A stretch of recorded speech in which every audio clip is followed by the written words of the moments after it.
Vamos desde já dar as boas-vindas, aliás, ao convidado desta noite, Rui André. Estamos via Skype. Rui, boa noite. Boa noite, António, tudo bem? Olá. Desde há bocado estivemos a falar um bocado da parte da tarde, a alinhavar um bocado a conversa, não é? É verdade. Vamos falar essencialmente de consciência, educação, autoconhecimento, que é, digamos, aliás, uma página, enfim, um trabalho que tens vindo a desenvolver, se quisermos, no Facebook, e não só. Há um blog que está mais ou menos em construção.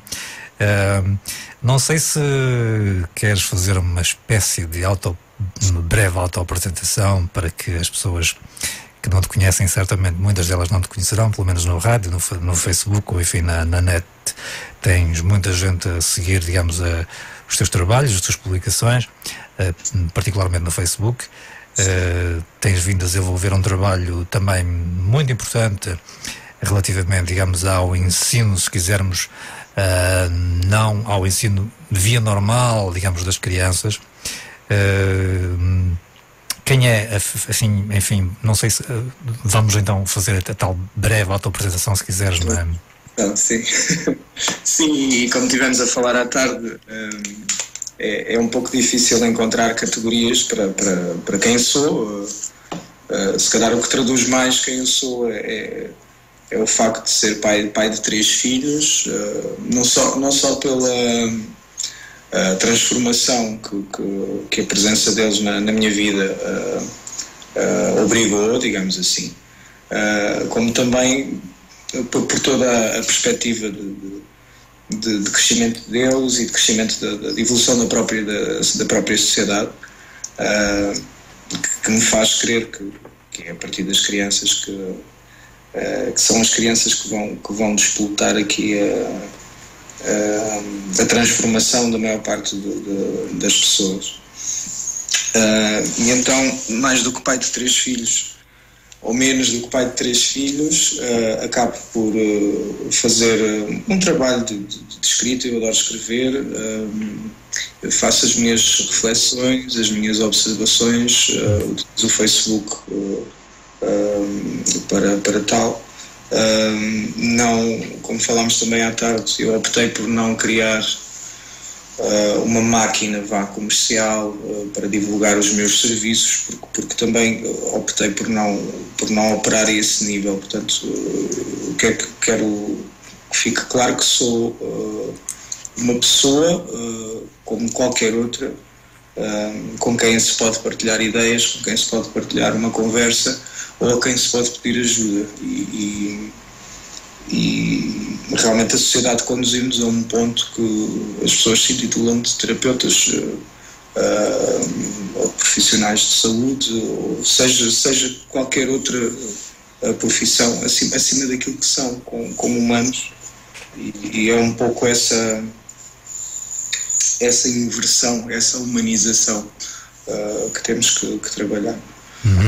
Já lá vamos, enfim, a essa ajuda que tu dás às pessoas que entram em contacto contigo.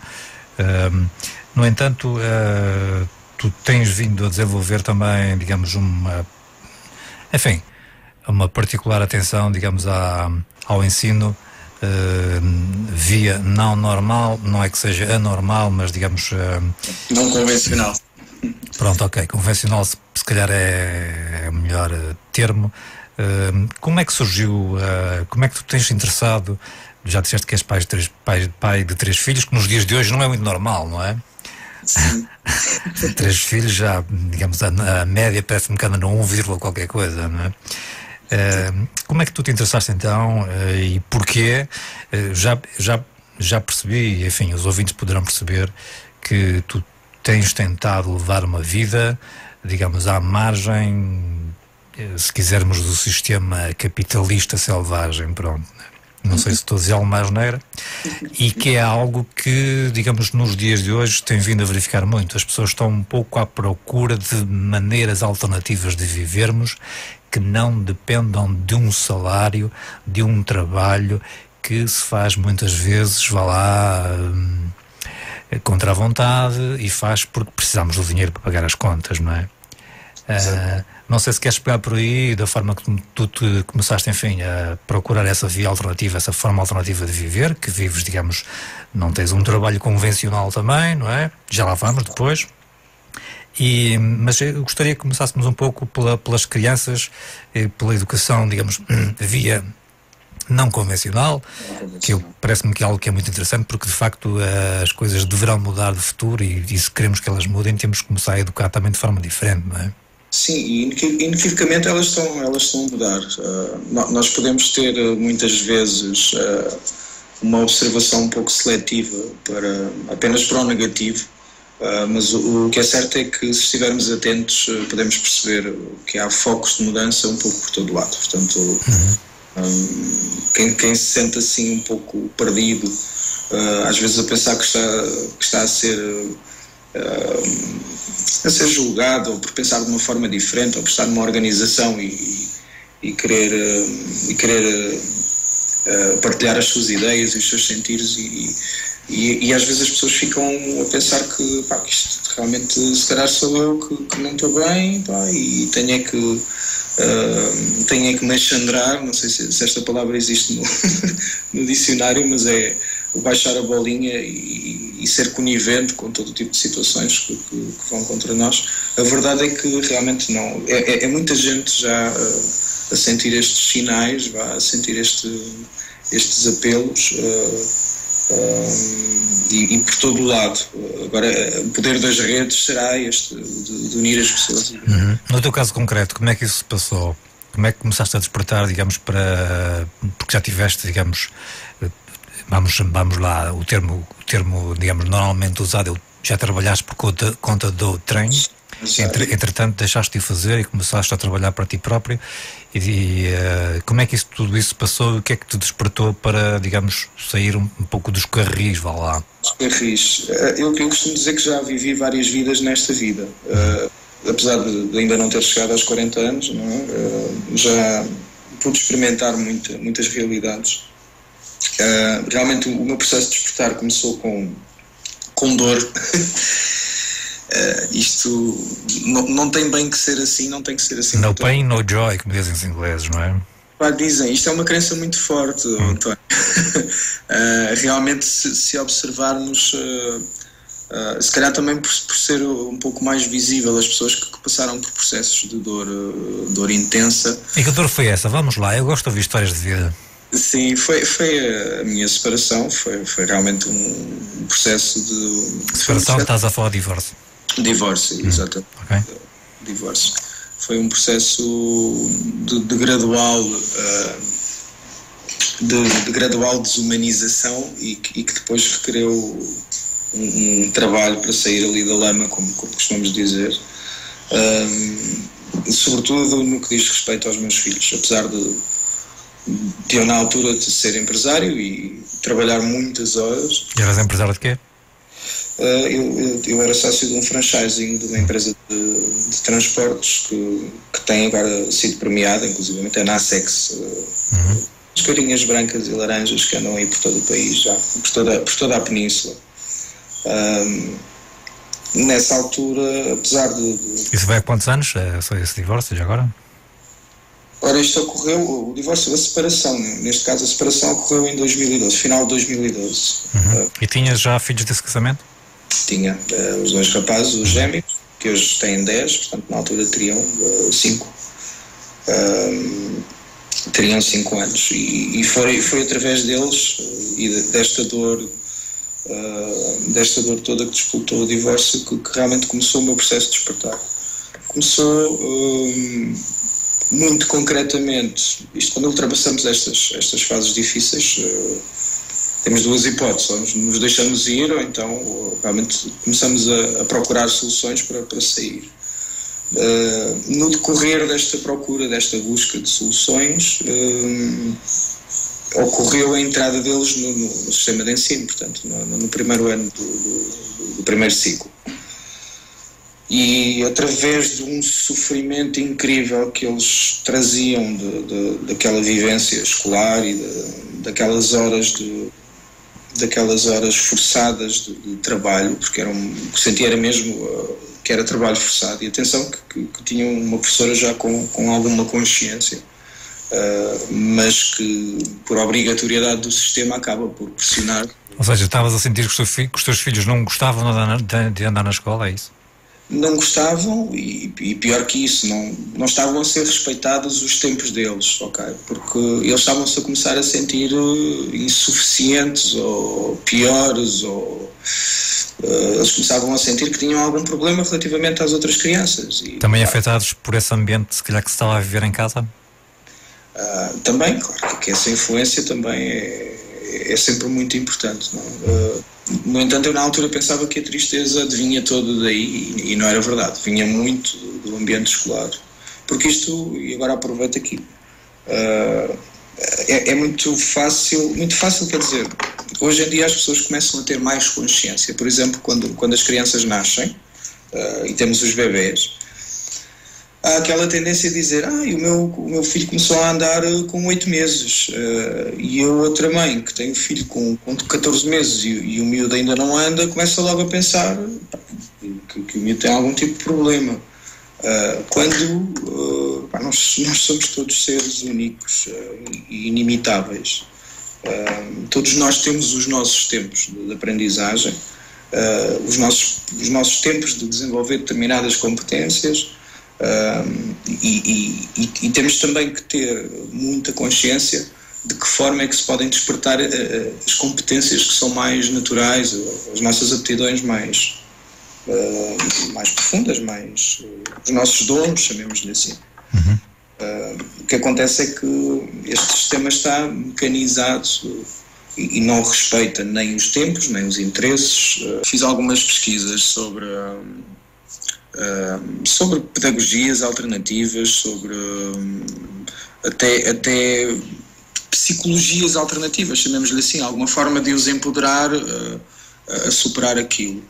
Acabei por descobrir um mundo de soluções, e até acabou por ser, muitas vezes, em algumas correntes mais filosóficas ou espirituais, que me vinha aquilo que me parecia mais natural, isto em termos de leitura e de pesquisa. Por outro lado, descobri que existiam já no ativo, já a funcionar, vários projetos e várias escolas que funcionavam de uma forma diferente, ou com pedagogias diferentes, ou com métodos de trabalho diferentes. E que pedagogias e que métodos são esses, afinal, Rui? O que é que existe? O que é que descobriste? Pode-nos dizer assim por alto e brevemente, digamos, o que é que... porque é algo que não se ouve muito falar, não é? Não, como estávamos a falar esta tarde, o grande público, ou a população em geral, conhece normalmente apenas 2 caminhos para a educação dos filhos, que é a escola pública ou a escola privada. Regra geral, escola pública, não é? Regra geral. Sim, mas tanto uma como outra, digamos, chamemos-lhe a via normal. Algum espectro de população já conhece as pedagogias, algumas pedagogias alternativas que estão mais organizadas e mais divulgadas, como a pedagogia Waldorf e a Montessori, por exemplo. Existe também, começaram a aparecer alguns exemplos mais dos países nórdicos, por exemplo, como as Forest Schools, escolas de floresta, chamadas escolas da floresta.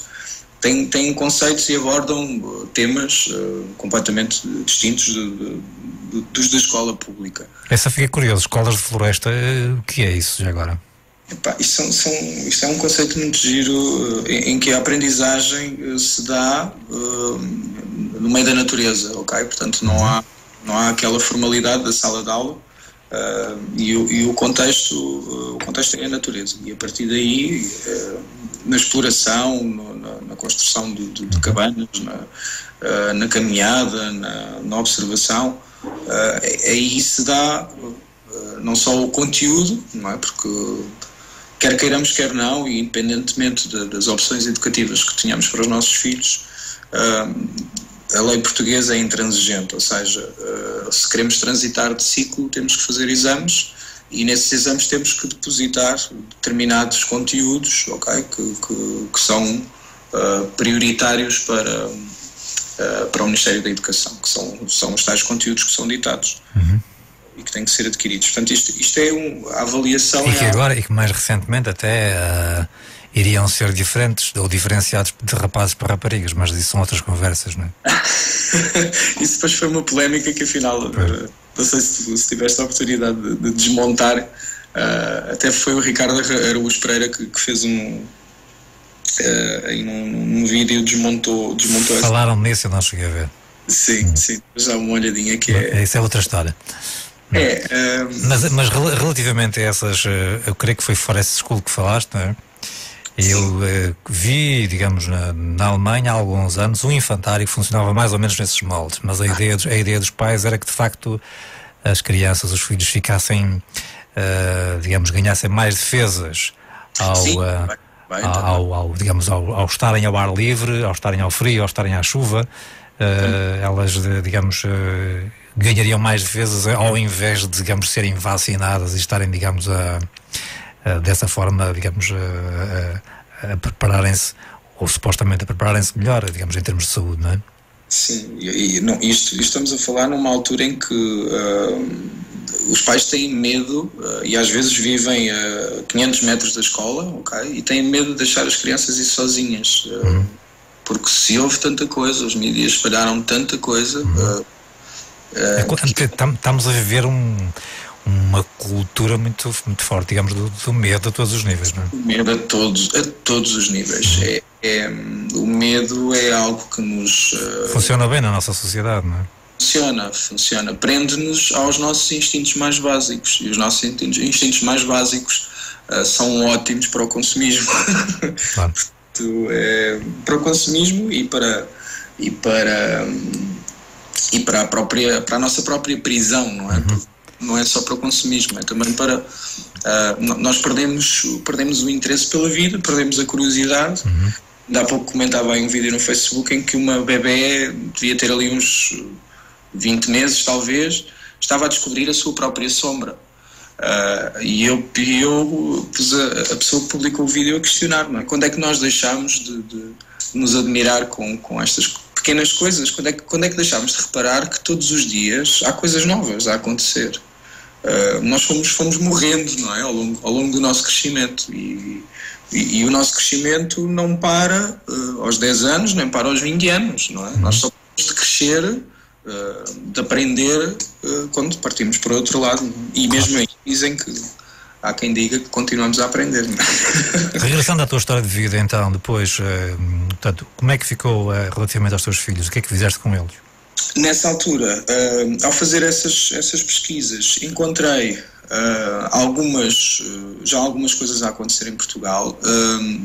Encontrei a Escola da Ponte, que é uma escola uma escola pública, ok, que funciona no Ministério, dentro de um agrupamento, portanto uma escola perfeitamente normal, mas que utiliza um modelo pedagógico autónomo que está autorizado e que já foi utilizado por outros países como modelo para a construção do seu próprio sistema educativo. Portanto, o sistema educativo da Finlândia foi muito baseado na observação do funcionamento desta Escola da Ponte. Há muitos vídeos a falarem desse sistema educativo, digamos, da Finlândia, não é? Com poucas horas de aulas, mais tempo no exterior, digamos, a brincar, a correr e a saltar, e não há testes, não é?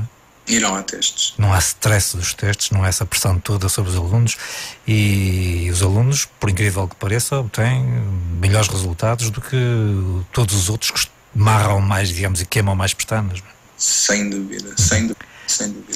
Nessa altura,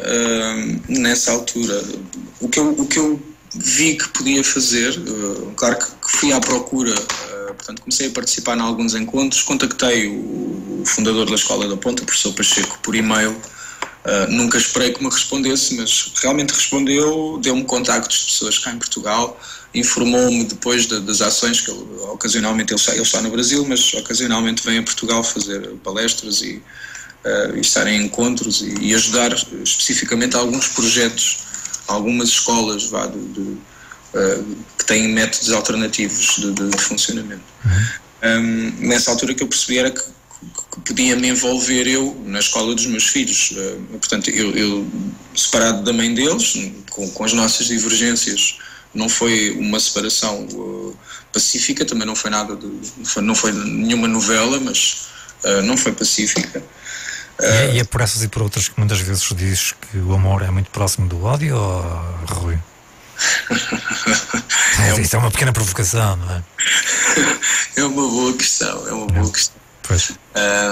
Temos que estar muito vigilantes a partir do momento em que começamos a deixar de ser nós mesmos para evitar algum tipo de problema.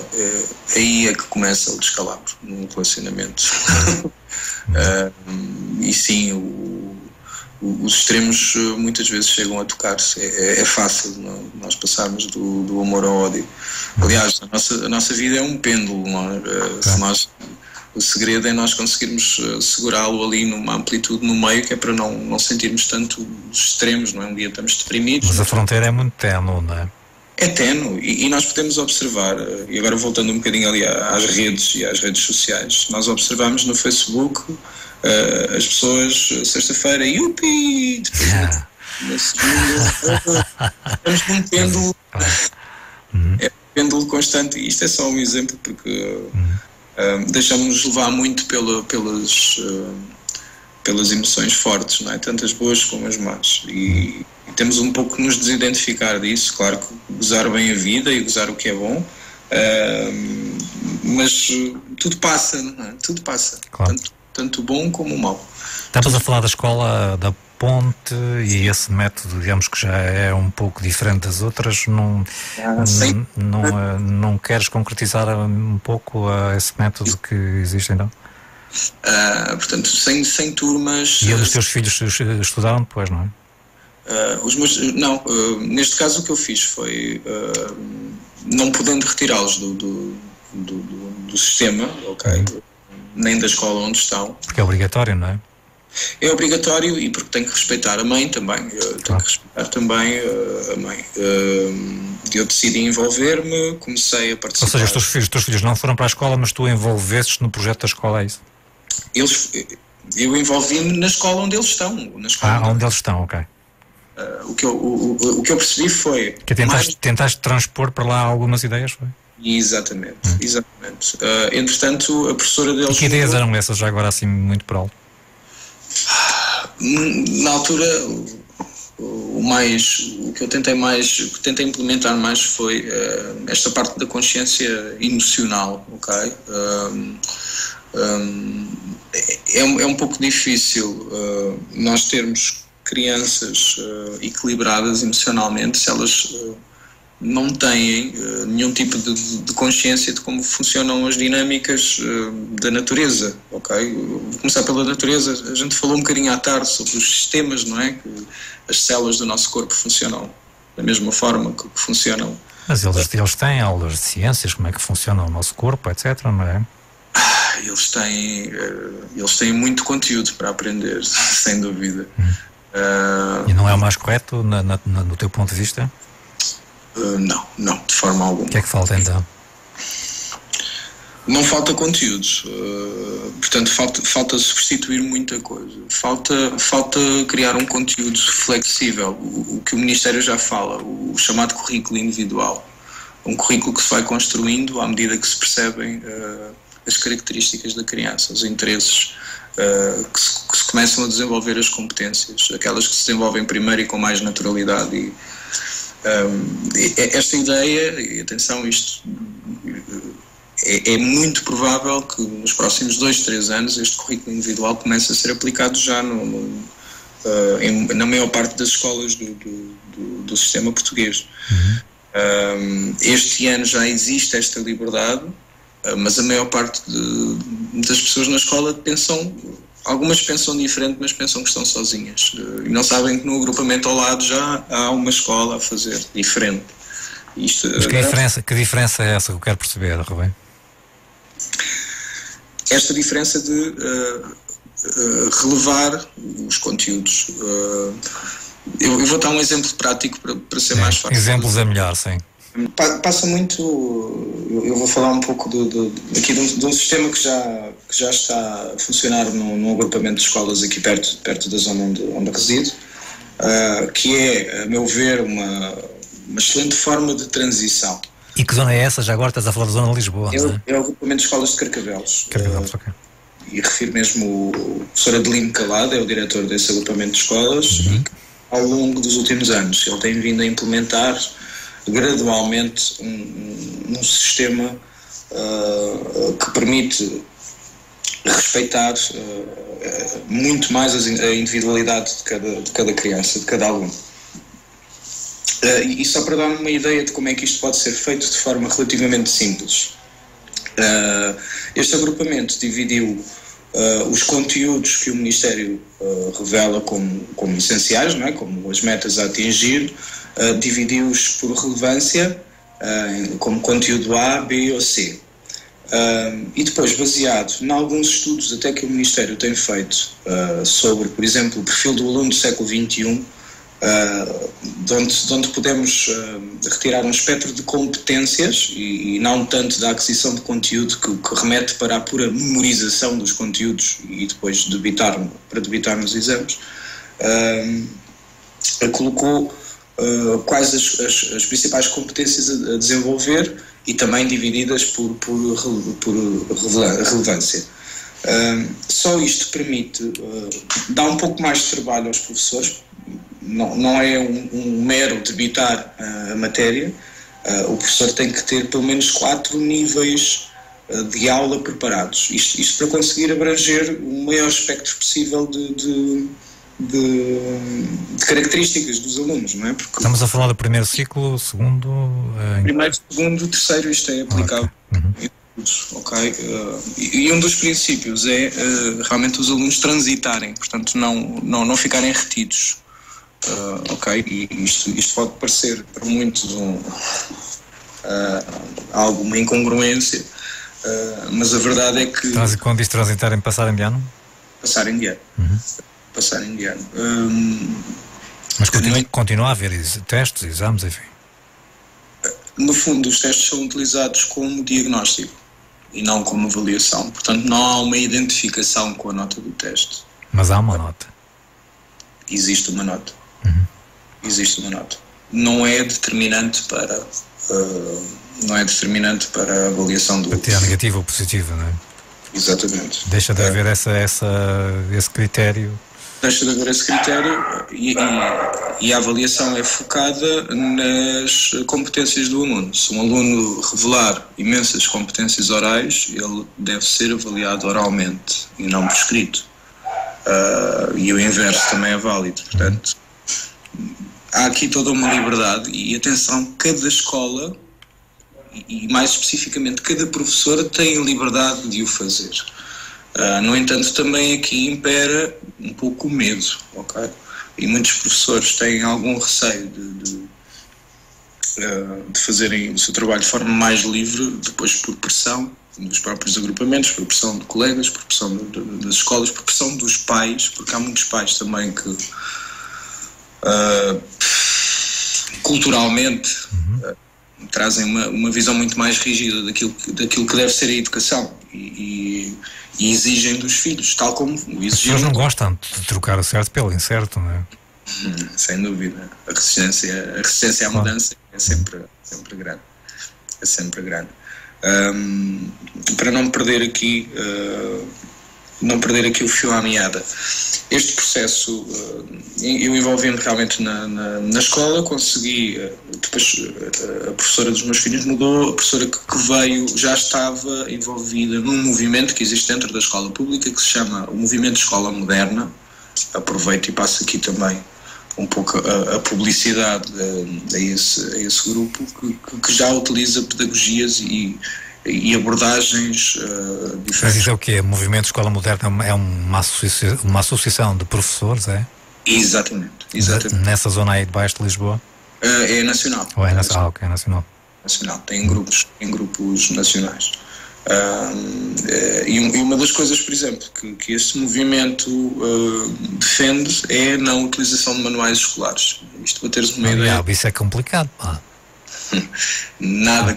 A Porto Editora não deve custar nada. A Porto Editora não deve custar nada e muitas outras editoras. Estou a falar de uma, pronto, porque se calhar é das maiores, não é mesmo? Isto está na altura de começarmos a repensar o ensino, não é? A partir do momento em que temos, por exemplo, uma plataforma internacional como a Khan Academy, não sei se já ouviste falar. Não.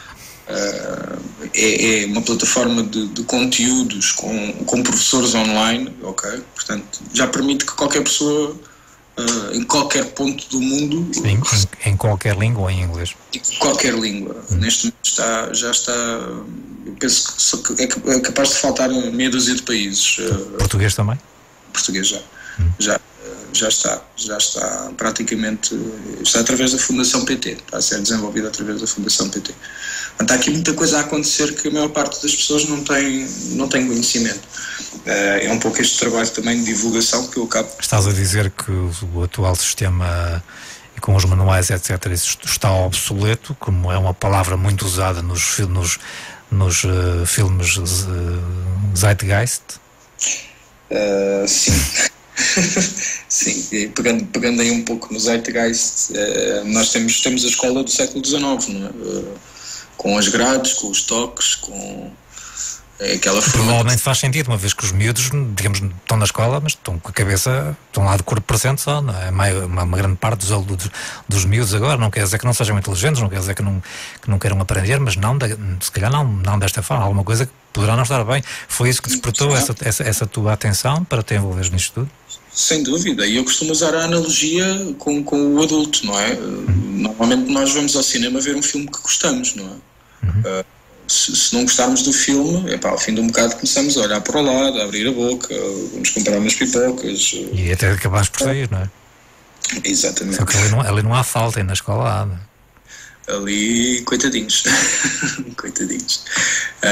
Coitadinhos, atenção, eu digo coitadinhos, mas a verdade é que já há muita coisa a ser bem feita, e há muitos professores num processo também de mudança interior, de busca, ok? Porque os professores são seres humanos como todos os outros, e em contacto com as crianças também muitas vezes são levados, conduzidos a fazer este tipo de processos serem disputados. Estás a tocar num ponto que é importante, tens-te apercebido de alguma coisa, uma vez que tens tomado esse contacto. É sabido que o sistema, a burocracia, digamos, aumentou de forma significativa, digamos, no trabalho dos professores. Com esses novos programas, esses projetos que estás a falar, tudo isso vai um pouco, digamos, por água abaixo? Ou essa parte, digamos, não deu para te aperceberes disso? Vai tudo. Isto é um novo conceito, porque... Então, dessa forma, eu creio que os professores recebem, digamos, de bons olhos toda esta mudança, não? Claro que sim. Alguns poderão ser mais resistentes, mas isto aqui é um ponto importante, e tu há pouco estavas a falar um pouco sobre os empregos, e há muitas pessoas que estão a trabalhar contrariadas, e atenção que há muitos professores também que estão a trabalhar contrariados. Temos que ter isso, ou que já estão fartos, okay? Porque isto é uma profissão desgastante, e os professores são seres humanos como todos os outros, e com os seus próprios processos pessoais, e não é fácil para um ser humano que está a passar por determinada situação estar ali presente para aquilo que as crianças lhe pedem. Ainda na questão, digamos, desse teu envolvimento, digamos, com as escolas e com, digamos, a forma como se estão a educar as crianças nas escolas, há alguma indicação de que, por exemplo, falou-se muito nos últimos anos que as turmas aumentaram, não é? De 20 e alguns alunos para 30 ou mais, não é? Há alguma indicação de que isso poderá, digamos, ser contrariado? Há uma intenção realmente do Ministério aumentar o número de contratações. Na prática, o que eu posso observar é que e isto pode ser visto de duas formas. A forma como eu a sinto, o que eu posso observar é que realmente mantém-se um número elevado de alunos por turma. Talvez a média esteja no primeiro ciclo, rondará entre os 25 e os 30. Depois no segundo e terceiro ciclo pode até aumentar. A média é capaz de ser um bocadinho mais alta. Mas estão a fazer turmas, portanto, eles estão a identificar cada vez mais um maior número de crianças com dificuldade em se adaptar a este sistema. Okay? e estão a criar turmas em que o tipo de ensino está a ser mais aberto. Portanto, são quase como turmas projeto, turmas exemplo, turmas piloto. E eu vejo isto com bons olhos, por um lado. Por outro lado, preocupa-me que estejam a tentar isolar algo que tem que ser expandido, ok? Não sei se me estou a fazer perceber. Não. Preocupa-me que possam estar a querer isolar os alunos que têm características mais particulares, em vez de os pôr em contacto com todos os outros e no fundo tornar as turmas mais inclusivas. Eu sei que isto dá muito trabalho, e dá trabalho para um professor ter os tais 4 níveis de aula preparados, por exemplo. Isto é um método. Mas isto é o mais correto. Será o mais correto e mais inclusivo é todos os alunos estarem em contacto com todos, portanto não haver aquela questão de diferenciação, portanto, de bons e menos bons, lá, não é? Bons e menos bons, porque isto leva a que exista muita intolerância, aquilo que chamam o bullying. Claro. Eu tenho uma muito, muito específica do bullying, e o bullying é praticado muitas vezes até pelos próprios pais e pelos professores, porque muitas vezes desvalorizam algo que a criança traz, alguma preocupação, desvalorizam, e a criança acaba por se sentir ridicularizada. Para a pessoa aquilo não foi nada de específico. Já é bullying. Okay? Ainda foste a tempo, digamos, de conseguir algumas alterações e notaste alguma melhoria, com os teus filhos na escola, depois? Notei. Em termos emocionais, brutal, sem dúvida. Na aquisição de conteúdos, não tanto.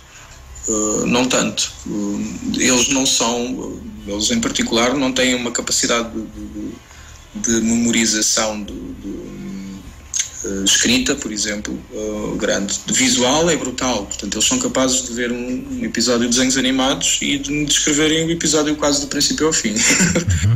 E por isso eu percebo que eles não têm nenhum problema cognitivo, não é? Agora, realmente um conteúdo escrito eles têm muito mais dificuldade em interpretar. Nessas questões e em termos pedagógicos, vai com o treino, vai com crianças que precisam treinar um pouco mais a leitura para serem mais ágeis na leitura. Agora, em termos emocionais, nunca mais voltei a sentir aquele peso, agora é uma nova etapa. Entraram no 5º ano, saem de uma escola pequenina para uma escola enorme, portanto agora vai ser toda uma nova descoberta, uma nova aprendizagem. Muito bem, estamos com o programa Café Duplo da Rádio Santiago desta sexta-feira, 15 de setembro, a falar com Rui e André. Rui, vamos depois na segunda parte abordar então as questões da consciência e do autoconhecimento e falarmos um pouco da tua experiência de viveres, digamos, à margem, se quisermos chamar assim, do sistema, posso dizer, não sei se vou dizer à margem, era do sistema capitalista selvagem. Verdade. Ficas então por aí em linha, depois estabelecemos de novo contacto. Até já então. Até já. Rui, mais uma vez, boa noite. Boa noite, António, mais uma vez. Ora, íamos avançar já para as criptomoedas. Entretanto, ainda gostarias de referir alguma coisa sobre a Associação Movimento Educação Livre, ou a MEL, não é? Exatamente. Isto ainda pegando no tema que estivemos a conversar um pouco na primeira parte do programa. Exatamente. No decorrer destes encontros, a determinada altura decidi focar-me, e coincidiu com o nascimento da Beatriz, portanto o meu terceiro filho, que vai fazer agora 2 anos de idade. Eu decidi dedicar-me aqui localmente mais à escola dos rapazes, e deixar tanto de participar nos encontros dos vários movimentos que conheci nessa altura, e isto também para que as pessoas lá em casa percebam um pouco como é que funcionam as dinâmicas da vida, porque quando nós estamos dispostos realmente a fazer aquilo que sentimos, as circunstâncias confabula ao nosso favor, ok? De alguma forma aqui, localmente, fazer as minhas iniciativas com a professora dos meus filhos, ou com o ATL da escola onde eles estão, ou com as pessoas que fui conhecendo aqui na zona, mas não especificamente procurando outros movimentos e encontrar-me com pessoas que estejam noutros movimentos, acabo por encontrar uma pessoa aqui da mesma localidade que eu, que fazia parte já desta associação, e que um dos professores de uma escola referenciou: você devia entrar em contacto com aquele pai que está ali na escola Narcisa Pereira, porque ele também tem assim umas ideias como as suas. Isto vai de encontro àquilo que nós falávamos, não é? Que as pessoas às vezes pensam que estão isoladas nos seus processos, na sua forma de pensar, e no entanto, se calhar 2 casas ao lado tem um vizinho que pensa da mesma forma. Portanto, acabei nessa altura por reencontrar todas essas pessoas que conheci nesses movimentos, e formar até uma nova lista para a Associação Movimento de Educação Livre, que atua sobretudo para salvaguardar que existe o direito à liberdade de escolha na educação dos nossos filhos. Este foi o tema que falámos na nossa conversa prévia, e que é: a maior parte das pessoas só tem conhecimento realmente daqueles caminhos, escola pública, escola privada, e existe um espectro que a lei portuguesa permite. A lei portuguesa é muito rica nesse aspecto. E, aliás, eu convido todas as pessoas a ler a lei de bases do sistema educativo português, que é lindíssima, é um documento lindíssimo, e que, se todos os professores e todos os pais se fizerem valer dessa lei que existe, nós temos o nosso sistema muito bem salvaguardado, muito humanizado, incluindo este direito à escolha. Porque existe a possibilidade de nós termos os nossos filhos em ensino doméstico, ensino individual, com tutor, em ensino itinerante, inclusivamente. Existe uma série de alternativas àquele caminho convencional, que por vezes nós sentimos que os nossos filhos não se adaptam, e tentamos nós adaptar os nossos filhos a esse sistema. E este moldar, este formatar, tem consequências complicadas. Aliás, basta observarmos para a sociedade, percebermos um pouco de todo este caos, de todo estas situações que estamos a conhecer. Isto tudo advém Certo. Vamos avançar então para o Rui André, terapeuta e conselheiro holístico para o desenvolvimento e evolução pessoal e social. Não estou a dizer em mais, não era, pois não? É mais um nome, sim. Mas antes de avançarmos para aí, queria que... Porque assim, eu hoje li uma notícia, está hoje no Jornal Público, por exemplo, não é? Deverá estar em mais locais, e digamos o título da notícia é mais ou menos isto: Bitcoin. A China ordena o encerramento de serviços de transação de bitcoins. E parece que isto levou a uma desvalorização desta criptomoeda, chamadas, digamos, as moedas eletrónicas. Parece-me que o termo mais técnico vai lá mais, das pessoas perceberem mais, é criptomoedas, não é? Sim. Nesse teu percurso, digamos, de trabalhares um pouco à margem, trabalhares, enfim, por conta própria e um pouco à margem do sistema económico ou financeiro, capitalista selvagem, se quiseres. Já percebi que percebes um pouco, que te envolveste um pouco nestas criptomoedas. A ti, queres, digamos, explicar um pouco a mim e ao comum dos mortais, que às vezes ouvo falar em bitcoins e noutras, a bitcoin é mais conhecida, não é? O que é que isto quer dizer, que a China ordenou o encerramento, aliás, de serviços de transação de bitcoins e que levou a uma desvalorização da moeda? O que é que isto diz a ti em particular e o que é que nos podes dizer numa linguagem o mais acessível possível? Numa linguagem mais acessível possível. Primeiro não tinha... Como se fosse a tua filha, não diria a tua filha de 2 anos, mas aos 10. Exato. Eu não tive conhecimento dessa notícia. No entanto, existem vários tipos, existem várias bitcoins, e a valorização ou desvalorização delas assenta ou no número de utilizadores, ou no valor das transações. E tanto o número de utilizadores como o valor das transações, eles oscilam. Portanto, num dia podem ser muitos, no outro dia podem ser poucos. Existem outras, no caso específico, outra Bitcoin que foi lançada no mercado, que assenta no número de transações. E o número de transações nunca desce. Portanto, se hoje existiram 10 transações e amanhã existirem 20, significa que houve um total de 30 transações. Este número nunca desce. E pode variar de dia para dia, mas como o valor da moeda assenta no número total de transações e não no número diário, esta só tem tendência a valorizar.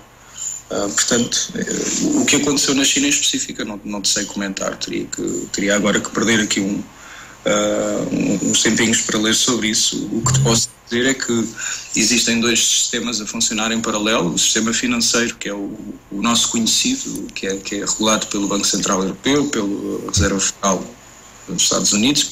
Cada moeda terá o seu... Abramos aqui um pequeno parênteses já agora, que é uma dúvida que eu às vezes tenho quando estou a discutir essa questão. Nós vemos muitos vídeos, volta e meia, por exemplo, que provavelmente começaram a ficar um pouco mais divulgados com os filmes Zeitgeist, e vemos muitas vezes, digamos, a referência à Reserva Federal. Ela tem semelhanças, digamos, funciona nos mesmos moldes do Banco Central Europeu, como o euro? Não, nada. Qual é a diferença já agora? O Banco Central Europeu funciona assente na dívida. Portanto, para a emissão de moeda adquire-se dívida. Aqui apenas existem valores.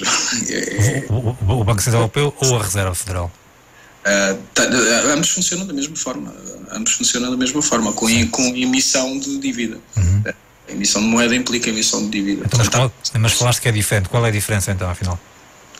É tão simples que até assusta. Portanto, é pura valorização mediante o capital. Como é que eu te posso pôr isto em miúdos também sem... Porque existe, enfim, essa célebre frase de que o dinheiro é criado do nada. E é verdade. Enfim, não era, digamos, a expressão em inglês ou americano, enfim. O que fazem... Essa frase ouve-se com frequência quando se fala da Reserva Federal. Quando se fala do Banco Central Europeu, é a mesma coisa? O dinheiro é criado do nada? É criado na dívida, sempre na dívida. É do nada, no fundo é do nada, porque... É do nada como na Reserva Federal? É carregar num botão. Ok, então é igual. Estes sistemas acabam por denunciar, no fundo, essa... Eu vou-lhe chamar forte, não é? Mas esta fraude na qual nós vivemos. O sistema Ponzi ou pirâmide, não é? Completamente. Okay. E é curioso que os sistemas que muitas vezes nós consideramos piramidais, como por exemplo no marketing multinível, existem sistemas no marketing multinível que são distributivos e participativos. Portanto, todo o preconceito criado em torno daquilo a que chamamos as pirâmides, que são equipas de pessoas a contactar com outras pessoas, a participar e a receber de forma distributiva, é considerado uma pirâmide, quando na verdade as verdadeiras pirâmides são as em que nós estamos inseridos, não é? Nas empresas para onde trabalhamos, nos governos, nos sistemas bancários. Portanto, essa é a dura realidade. É a realidade. Eu vou dizer aquela frase que te disse à tarde, que é... O Madoff era inevitável, incrivelmente um sistema em pirâmide, não é? Provavelmente terá sido o maior de todos, não é? Até agora. Provavelmente. Não se pode dizer que isso seja uma coisa, digamos, isso tem que ser obrigatoriamente diabolizado, não está, bom, já lá vamos ao multinível, já estás a aplicar aqui uma linguagem um bocado técnica, não é? Sim. Sim. Mas, portanto, como é que tu então, digamos, já referiste há pouco aí que tiveste um episódio na tua vida que foi um bocado doloroso, digamos, dor, como referiste, não é? Um divórcio. Isso levou a que tu fizesses, digamos, mergulhasses, digamos, em várias enfim, em várias filosofias, digamos, andaste à procura de qualquer coisa, digamos, surgiu aí, digamos, um vazio lá.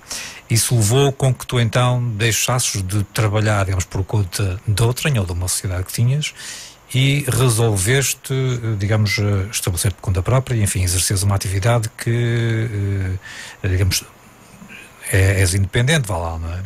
Que é algo que muita gente nos dias de hoje está um pouco à procura. Digamos, já referimos isso várias vezes, as pessoas estão um bocado cansadas, o trabalho deixou de ser aquilo que era, um emprego para toda a vida também, não é? Digamos, efetivamente estamos numa fase de mudança, de grande mudança, aliás, não é? Queres contar um pouco como é que foi esta tua experiência e como é que, digamos, e o que é que fazes para conseguir, digamos, ter dinheiro para pagar as tuas contas? Porque é fácil a gente querer viver à margem, não querer ter um trabalho, não querer cumprir um horário. Isso é o que toda a gente sonha, ou gostaria de ter e fazer, digamos, ocupar o tempo a fazer aquilo que se gosta, ou que gosta, mais ou menos, não é? E ter mais tempo para acompanhar a família, não é? Olha, eu está-me a ocorrer agora aqui uma história muito interessante, não é? Que eu conto muitas vezes às pessoas quando estamos a falar assim nestas coisas, não é? Eu conheci numa viagem que fiz há uns anos de Paris para o Porto no avião, não é? Conheci um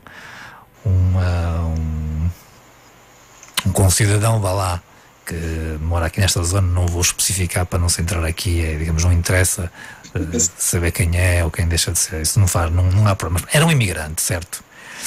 E nós vimos no avião, calhou de estarmos ali lado a lado e começámos a conversar, a falar, etc. O que é que se faz, o que é que não se faz, ganha-se dinheiro, não se ganha dinheiro. Ele emigrou, jovem, para a França, trabalhava, digamos, e o trabalho dele tinha uma particularidade de algumas pessoas ofereciam-se, se quiseres, de uma forma voluntária para fazer uns trabalhos que eram mais perigosos, ou seja, o perigo de vida era iminente porque andavam num helicóptero a fazer, digamos, iam para sítios com muitos rochedos, trabalhavam na instalação destas linhas de alta, média tensão, enfim. E ele disse-me qualquer coisa mais ou menos deste género, não é? Que ele aceitava, sempre que havia esses trabalhos, ele aceitava, porque ganhava mais dinheiro, não é?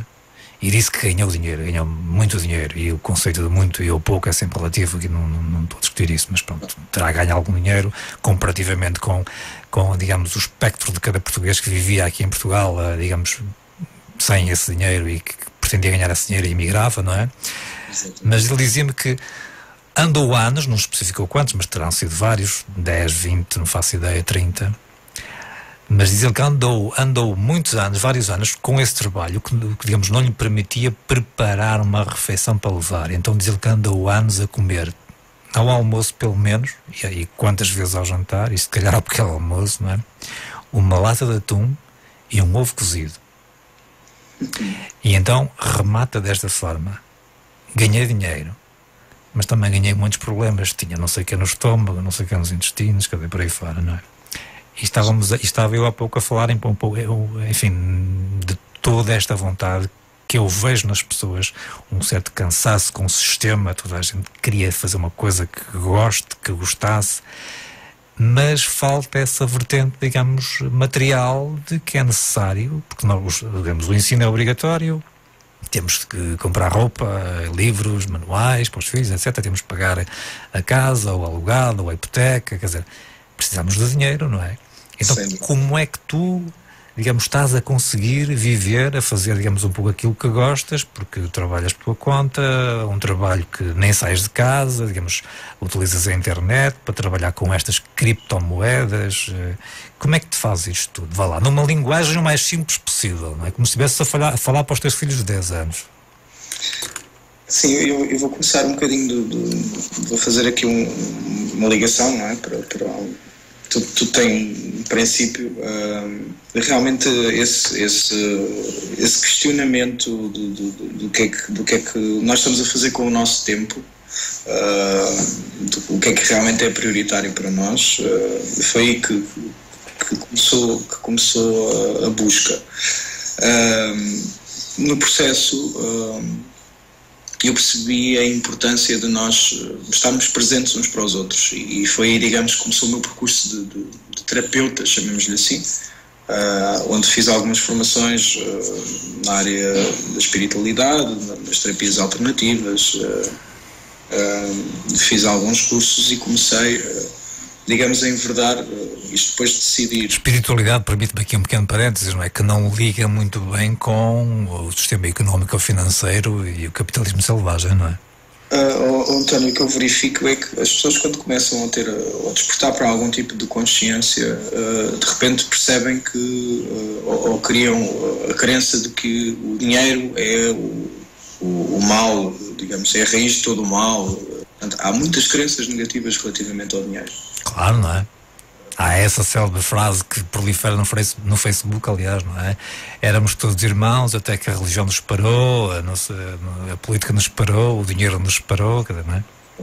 Exatamente. Agora o dinheiro, ele existe e nós, para já, temos que operar com ele, isto se queremos, de alguma forma, viver na sociedade, porque podemos realmente encontrar um estilo alternativo e fugir para uma comunidade que também estão a surgir. Também, várias. No entanto, também essas comunidades precisam de dinheiro. Precisamente, não é? E aí operam economias participativas, mas isto já lá vamos mais à frente. Claro. Se queremos realmente viver aqui no meio da sociedade, e muitos de nós é aqui que têm o seu trabalho, a sua missão de vida, digamos, para cumprir, não é fugir para uma comunidade, temos que aprender a fazê-lo com o que já há disponível. Portanto, tem que haver aqui, temos de nos libertar aqui de conceitos e preconceitos para permitir que as coisas venham. E para as coisas virem, primeiro temos que tirar da cabeça esta crença de que o dinheiro é a raiz de todo o mal. E não é? Não é. A falta de consciência é que é, porque então também podíamos dizer que um carro é a raiz de todo o mal, porque eu posso usar um carro para me deslocar e também posso atropelar alguém. E agora, puxando aqui um bocadinho mais para a espiritualidade, e se nós entendermos que é tudo energia, e isto tudo é energia, está provado cientificamente que nós somos 99,9% energia, portanto... Como é que está? Explica-me melhor isso, como é que isso está provado cientificamente? Porque às vezes essa discussão do cientificamente é complicada. É complicada. A observação do átomo, na observação do átomo, 99,9% é espaço vazio, é energia. Okay? Só 1% do átomo é que é matéria. Portanto, tudo é constituído por átomos, portanto, isto é transponível para toda a realidade que nós vemos palpável. Ok, já aprendi uma coisa hoje.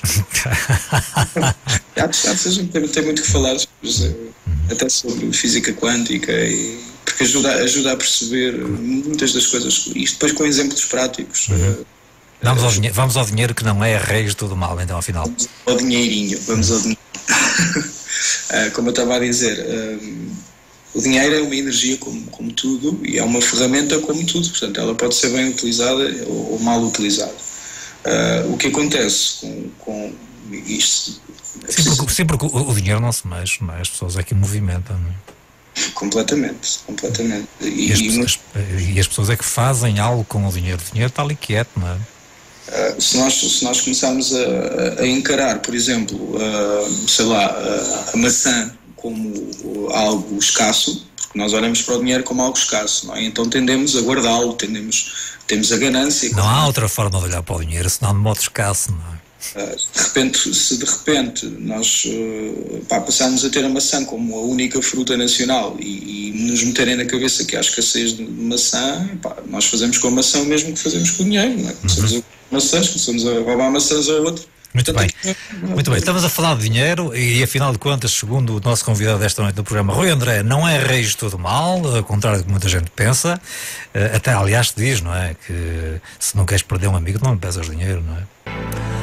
Muito bem, vamos avançando agora então para a reta final do programa Café Duplo desta sexta-feira da Rádio Santiago, também na internet em santiago.fm. Estamos a falar com Rui André, agora na vertente terapeuta, conselheiro holístico para o desenvolvimento e evolução pessoal e social. Estávamos a falar de dinheiro. Rui, ainda estás aí? Estou. Suponho que sim, pronto. Já não sei onde é que íamos, pá. Estávamos a falar do dinheiro já não ser a raiz de todo o mal, não é? Ok, sim, isso sim, mas ias aí, digamos, lançado, íamos a falar exatamente, do processo que me levou a tudo isto. Claro. nessa altura que eu comecei a, digamos, sim, na parte da espiritualidade e tal, que te envolveste, não é? Na espiritualidade comecei a ter procura, para começar a dar consultas, para começar a fazer sessões de reiki, de meditação, Mas para tu fazeres... Sim, para tu seres sujeito a alguns tratamentos disso, é? Não, eu fiz formação. Formação para depois fazeres esses tratamentos a outras pessoas? Exatamente. Okay. Depois comecei a ser solicitado, portanto, parte de um processo normal e começamos a falar, até o que é que fazes agora? E isto foi surgindo, não é? Foi surgindo também, disputado pela curiosidade dos textos que publico no Facebook.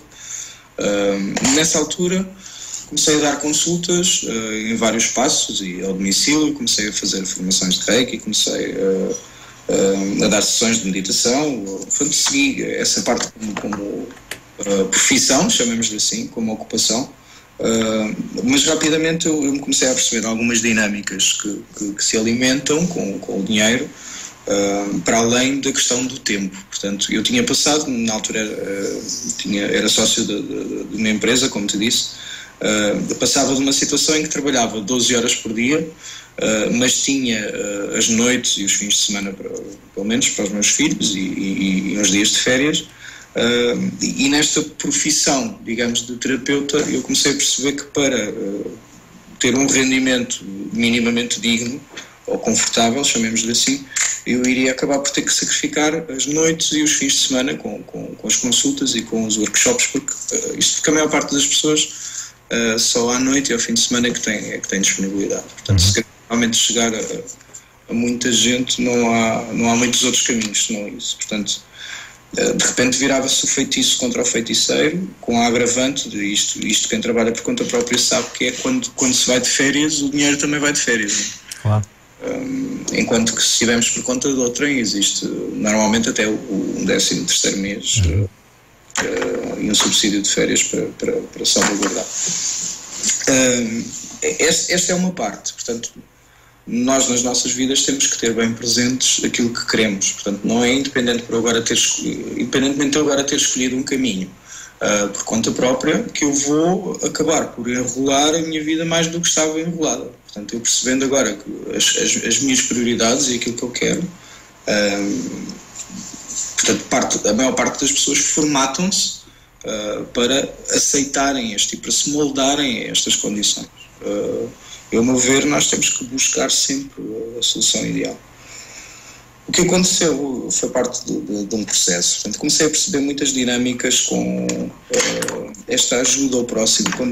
Quando nós precisamos de pagar para que alguém nos ajude, para que alguém nos dê um conselho, para que alguém nos passe energias positivas, para que alguém nos dê uma palavra, aqui percebemos mais ou menos as dinâmicas em que o tal sistema, como é que lhe chamaste há pouco?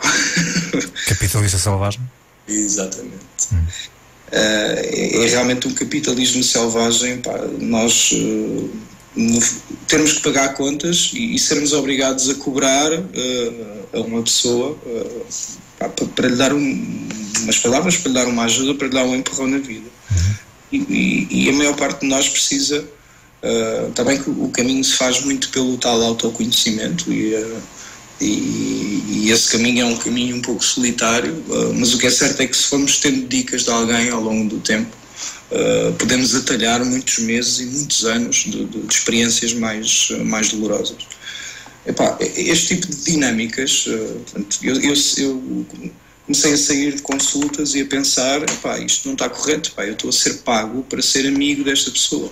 Esta pessoa vai precisar de estar comigo, muitas vezes esta pessoa não vai ter dinheiro para me pagar e eu não vou poder não lhe cobrar porque eu preciso desse dinheiro para pagar as minhas contas, não é? E então, como é que resolveste isso? Foi através da empresa que te falei há pouco, a Pay Diamond. A Pay Diamond é uma empresa... Mas isso resolveste então pesquisar outras formas para, digamos, conseguir ganhar dinheiro? Sim. Eu observei realmente outras pessoas que já estavam a viver de outra forma e isto foi através das redes sociais. Pessoas que me fizeram pensar, me puseram em causa realmente ou confirmaram tudo aquilo que eu estava a sentir. Realmente que era possível nós fazermos aquilo que mais gostamos, aquilo que mais amamos fazer, continuar a ajudar os outros, porque eu não deixei de ser terapeuta, ou não deixei de fazer as minhas terapias, ou de estar e aconselhar as pessoas. Deixei foi de cobrar. Claro que há pessoas que estão comigo e fazem questão depois no fim de me dar um valor. De compensar, claro. E como é óbvio, se eu vou recusar, também estou a recusar esta abundância, esta fluência. Vai daí que então resolveste procurar outras coisas, nomeadamente esse site na internet, o tal Pay Diamond, não é? Sim, não é um site, isto é uma rede que funciona a nível internacional, já está em cerca de 180 países. É uma rede que está registada como comércio eletrónico. E que opera, portanto a empresa opera um negócio no qual nós participamos, portanto nós acabamos por não vender nenhum produto. Este é um sistema que nos permite, nós vendemos um caminho, nós apresentamos um caminho, mostramos um caminho de como é que é possível. Nós quando falas nós, portanto tu registras, de algum modo fazes um registro nessa empresa, é isso? Sim, fazemos um registro, participamos no negócio da empresa. A empresa tem um negócio, opera no mercado dos diamantes, mercado de lastro financeiro dos diamantes. Eu não vou explicar agora tudo, senão claro. Não teríamos tempo. Sim, sim. E recompensa-nos de forma participativa e distributiva. Mas qual é o teu trabalho na prática, em frente ao computador, não é? Na prática é apresentar este caminho, digamos, apresentar esta rede e como é que ela funciona. Apresentar a quem? Apresentar a pessoas que mostrem interesse em conhecer realmente uma forma alternativa de ganhar dinheiro. De ganhar dinheiro e de poder fazer aquilo que estão cá para fazer, porque isto... atenção, eu não vejo esta rede como algo que se trabalha o tempo inteiro. Mas vamos lá ver, se tu me apresentas isso a mim, eu posso também, em vez de querer estar a gastar dinheiro, também querer ser eu a mostrar isso aos outros, não é? Não, Rui? Claro que sim, é isso. E o trabalho é todo feito assim, tal como nas terapias. Mas quando tu mostras isso a alguém, digamos, estás-lhe a propor exatamente o que é? Estou a propor fazer parte de uma rede. Mas fazer parte para divulgar ou fazer parte para entrar com algum capital em alguma coisa? António, há pessoas que acham que não têm jeito para vender, para apresentar, para divulgar. E realmente essas pessoas podem apenas participar e têm um retorno que já é interessante. Agora, como em qualquer economia participativa, quanto mais pessoas estão nessa economia, mais essa economia se pode expandir. Portanto, é diferente nós termos 1000 pessoas com €1 cada uma, e essa economia tem um poder de compra de 1000 euros, certo? Se tivermos 10.000, já são 10.000 euros. Portanto, mas quem se inscreve no teu caso tem que entrar com algum dinheiro, é isso? Sim, a participação faz-se a partir dos $180. Portanto, é o patamar de entrada para participar. E é aí que entram as criptomoedas? Depois, uma das formas de pagamento que ainda pode majorizar os resultados é as criptomoedas. É uma das formas. E é, digamos, a mais interessante porque está em franca expansão. Relativamente a estas notícias que me falaste, realmente vou investigar porque tem existido e existe uma campanha muito grande a todos os sistemas que permitem dar alguma liberdade às pessoas. Isto é algo que é histórico. Okay? Muito bem. Rui, nós vamos ter que conversar noutros programas, entretanto também estamos a acabar o programa desta noite. Eu creio ter ficado aqui mais ou menos assim um certo ar, digamos, daquilo que se poderá fazer. Esta é uma das formas que tu encontraste, não é? Para trabalhares por conta própria, não é?